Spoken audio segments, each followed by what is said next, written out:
Bien, ahora vamos a ver la parte más interesante de este texto. Porque la cultura, entender y ver los valores, cómo se conforma, y las influencias teóricas, es muy interesante, pero nos falta ver para qué sirve. Voy a glosar un poco el texto de Jane, que les aconsejo la mitad del texto. La otra mitad está muy basado está escrito este texto, es un texto aparte, no es psicología de la organización, es un texto aparte que también está aparte en el PDF, un PDF en bibliografía, que habla para estudiantes de organización de empresas. Es muy interesante el punto que da, que es una parte de la socialización de la cultura, no es todo, y habla justamente de los procesos que atraviesan empleados nuevos que ingresan a una organización, pero también no solo empleados nuevos, sino gente que cambia de posición. ¿Y qué pasa con esa socialización para poder ingresar a una organización? Nos pone un ejemplo que es muy yankee, así que yo voy a pasar a lo que es un poco guay. Imaginen ustedes, hagamos este ejercicio de imaginería, que son parte de guay. ¿Ustedes son parte de guay, de la Universidad Abierta Interamericana?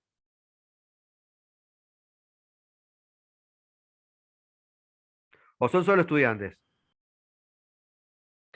Yo creo que tenemos también un poco de ahí de derecho, ¿no? A dar nuestra perspectiva y nuestra opinión a veces, aunque quizás no llega, pero a veces sí, con cosas que se pueden resolver, sí. Sí llega, Mario, y sí son. ¿De qué sirve la tarea primaria de enseñar si no tengo alumnos? Visión sistémica, muchachos. Visión sistémica, casi colegas. Somos parte de la organización. Aunque los clientes son parte de una empresa. Si no tiene clientes, si los clientes se van a otro lugar, cagamos. Si hay otra empresa empieza a vender heredrones y almohadones, se funde la empresa. La empresa son parte también los subsistemas que están dentro del esquema uno. Y entre ellos están los clientes. Por eso la importancia del esquema uno. Entonces, parte de Guay son los alumnos, parte de los docentes, parte de los BDLs, parte de los administrativos, parte aquellos docentes que tienen doble función también de ser parte de la organización en cuanto a parte del consejo académico, secretaría académica, aparte de dar clases, ¿no? Hay alumnos que también son empleados. Yo he tenido alumnos que eran administrativos y eran también alumnos de la universidad. Imaginen que el Estado, a toda esta unidad que tiene la misma cultura, la misma idea, valores principales compartidos, ¿no? Parte de la conducta que se premia, parte que no. Aparece el Estado y dice, vamos a intervenir en cuanto a los sueldos, porque la verdad, manga de degenerados, las universidades privadas les pagan mal a los docentes. Vamos a intervenir directamente. Y ahí empiezan a aparecer el problema de las subculturas. Los docentes van a decir que bueno, nos van a pagar más.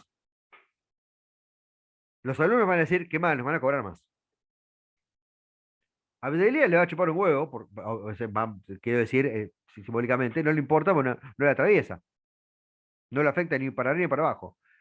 Los directivos van a decir, comunismo, vienen por todos, se interviene en la libertad de expresión del capitalismo. ¿Qué hacen los docentes que pertenecen a la universidad y al mismo tiempo son docentes que van a cobrar más? Eh, Ay, qué bueno que no, que sí, que no sé. ¿Y qué pasa con los sindicalistas, los que pertenecen a un sindicato? Eso es poco, hay que intervenir y estatizar las universidades, se quedan cortos.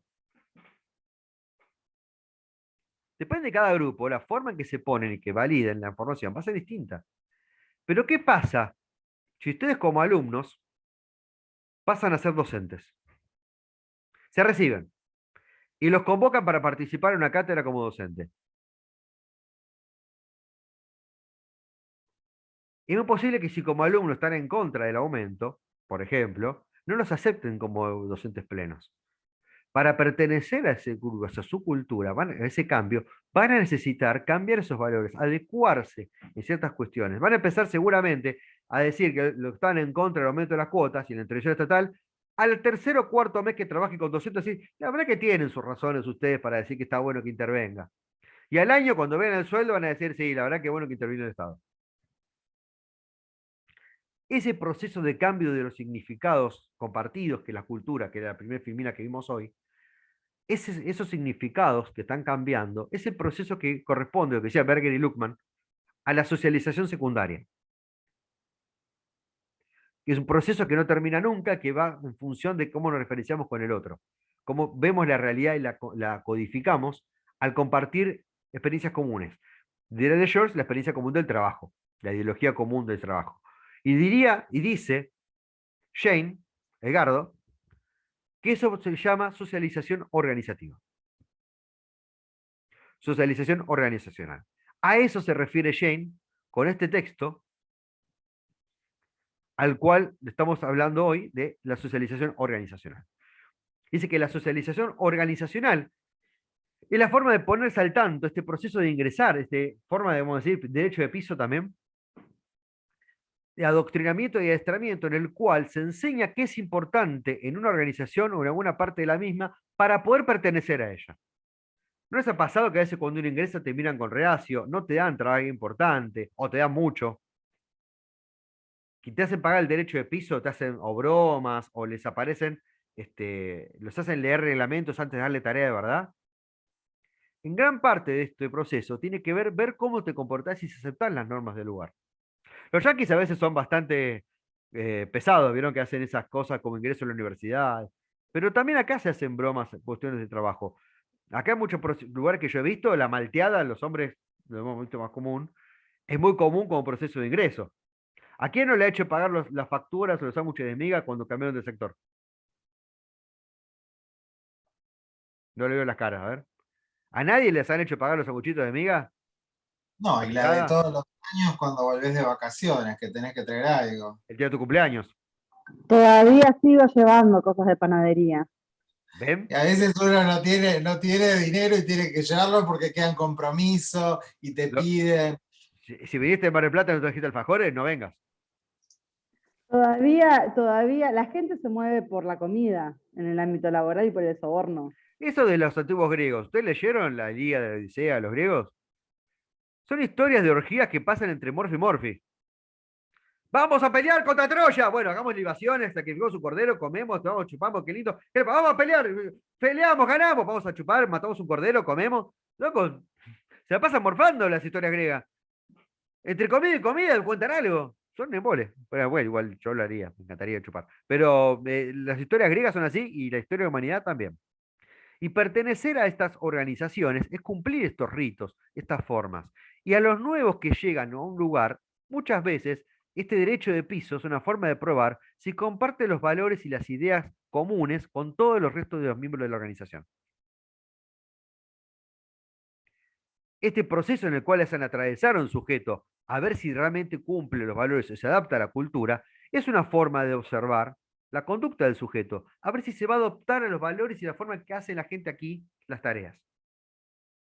Uno tiene vivir, pertenecer a una organización, vivir en ella, le dice Jane, es pasar este proceso de socialización para compartir los valores de la cultura con el grupo al que uno trabaja y no ser tratado en forma diferente, despectiva, porque el sujeto es distinto a como hacemos todas las cosas los demás. Entonces, es muy importante lo que destaca Jane de la socialización secundaria, organizacional, y a mí me parece la parte importante de la cultura. La cultura pertenece a un lugar de común de funciones bárbaras de la organización. ¿Pero qué nos afecta? Y cuando tenemos gente nueva.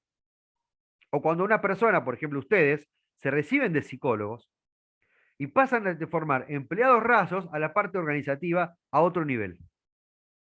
Entonces, cuando ustedes pasen de la misma organización a otra función, en las nuevas funciones lo van a mirar a ver si pertenece y tienen o no parte de la cultura y los valores comunes que de ellos. Y este proceso de cambio en muchas circunstancias, dice Jane, no es sino es un proceso en el cual es bastante sufriente, le ponen pruebas, a uno parece que lo forrean, y no es tan fácil de producirse. Y no siempre se logra producir en forma exitosa. A veces si a una persona lo están forreando lo suficiente, dicen, yo no tengo ganas de participar en este lugar, me voy a la mierda. ¿No les pasa que al último que llegó a la oficina es el que lo recargan, no hace un trabajo que nadie quiere hacer? Ah, acabado de llegar de nuevo, bienvenido. Bueno, vos te toca digitalizar en el escáner todas estas historias clínicas.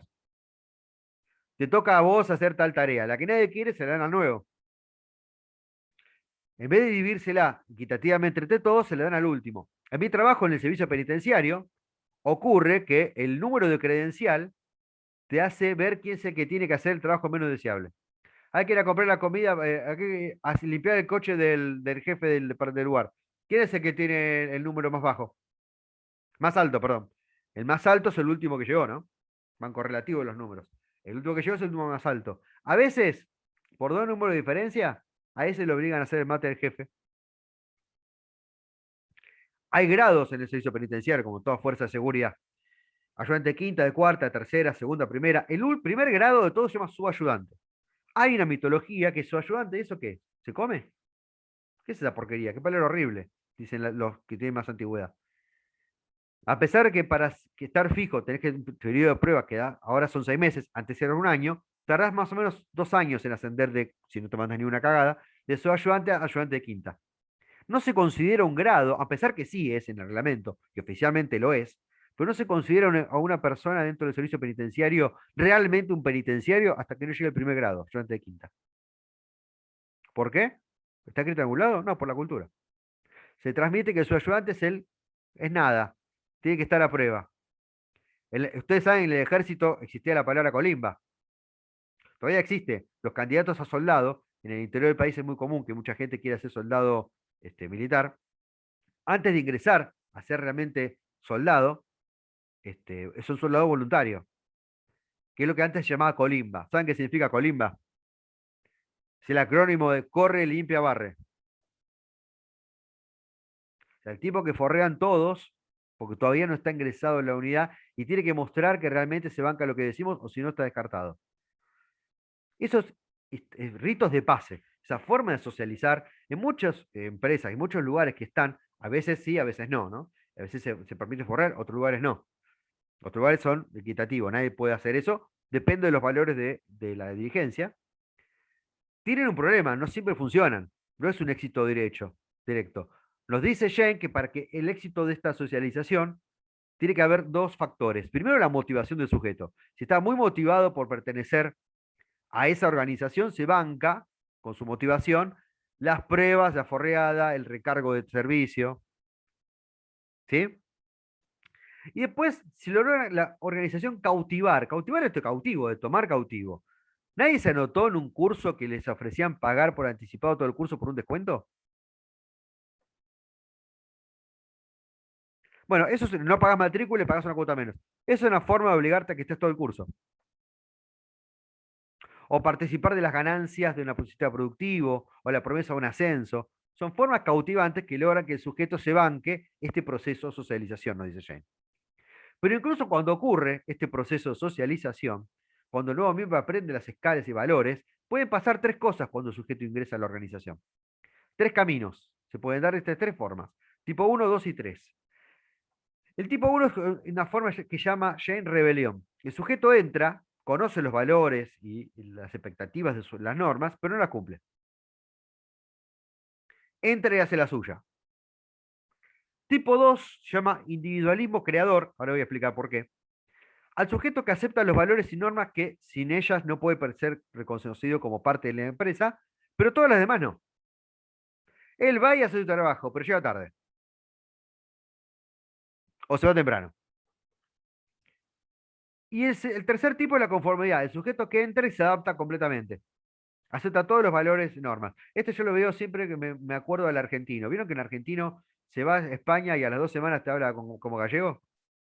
A la mierda su cultura, su respeto. Ya se olvidó de quién era. Otro no, el chino va y habla en chino y se maneja con la cultura china y festeja sus fiestas, respeta su cultura. El argentino va y se adapta a lo que sea.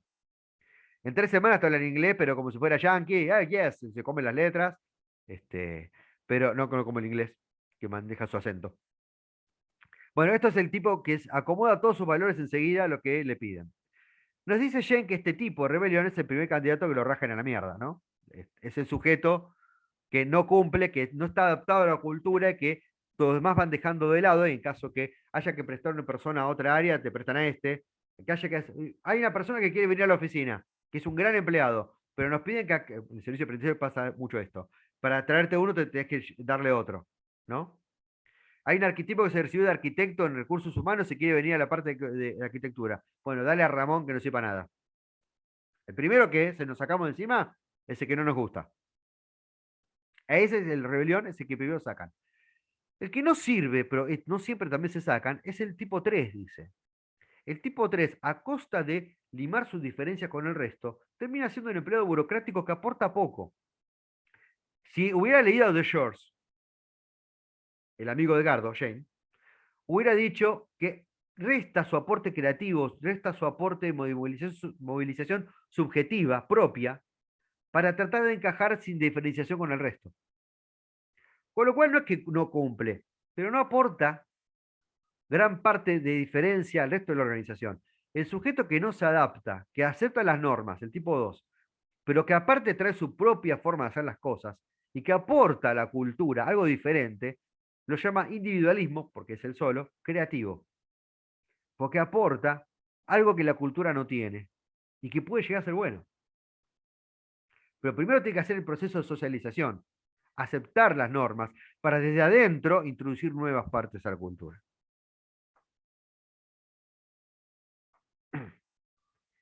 Y estos son los vaivenes que nos lleva la cultura organizacional en cuanto a la adaptación, en cuanto a lo que podemos aportar y lo que hay que soportar para pertenecer a una organización. Y con esto termina este tema que hemos trabajado la clase de hoy.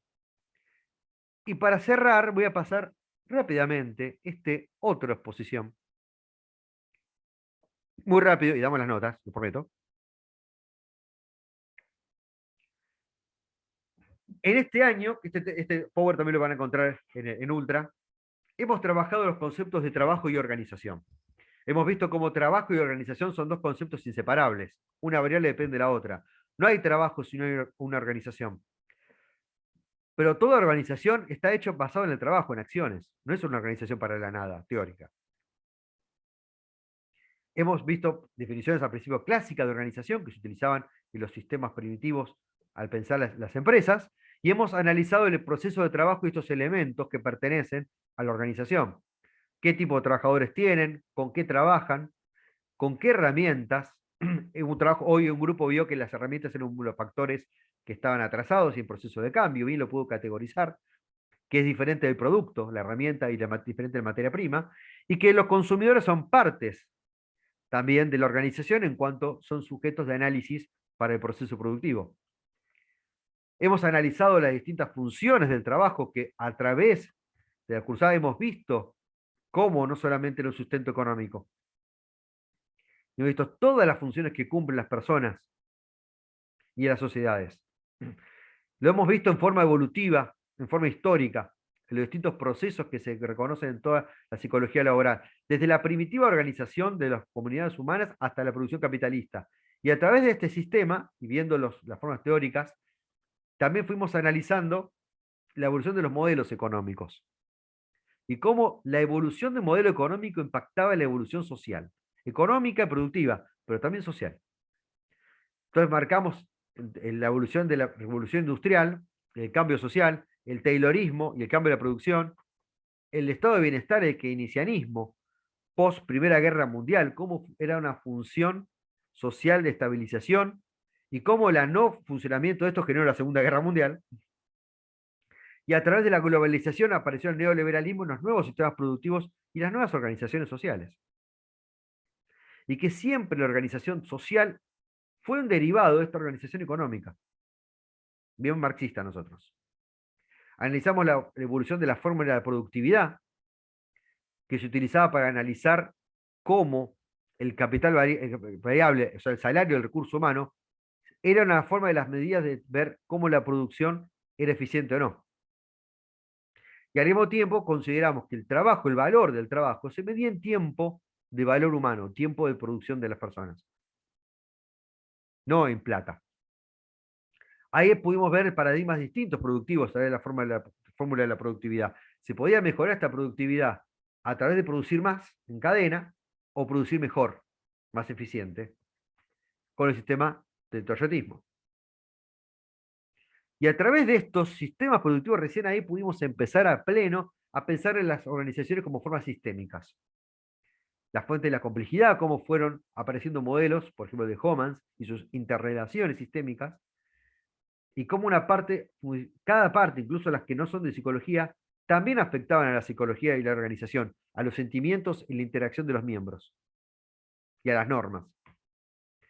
Pudimos entonces ver los factores psicosociales que aparecían en estos sistemas, estas organizaciones sistémicas, y lo vimos en función de la OIT, lo vimos no en la apreciación de un autor que podíamos ser capcioso o interpretativo, lo vimos como la Organización Internacional del Trabajo lo organizaba, vimos la fuente primaria. Y a través de esta fuente primaria fuimos desarrollando los conceptos de clima organizacional y la efectividad organizacional definido como un sistema paralelo a la salud.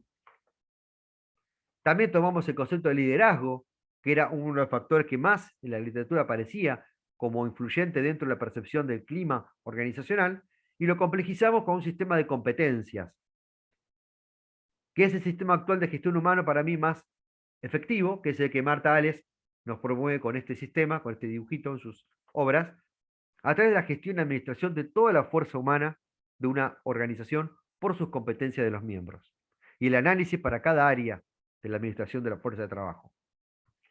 Y gracias a ello pudimos ver una parte importantísima que es el reclutamiento y la selección del personal, el ingreso de nuevas personas, que corresponden en el factor psicosocial a estos factores humanos, a estas necesidades del sujeto, que uno incorpora a la organización en este momento, la selección y el reclutamiento. Y estas personas que conforman el sistema de la organización informal, sus normas y sus culturas y valores, lo que vimos hoy, conforman la cultura organizacional. Y sus choques de cultura que aparecen cuando una empresa china, por ejemplo, se quiere instalar dentro de Estados Unidos.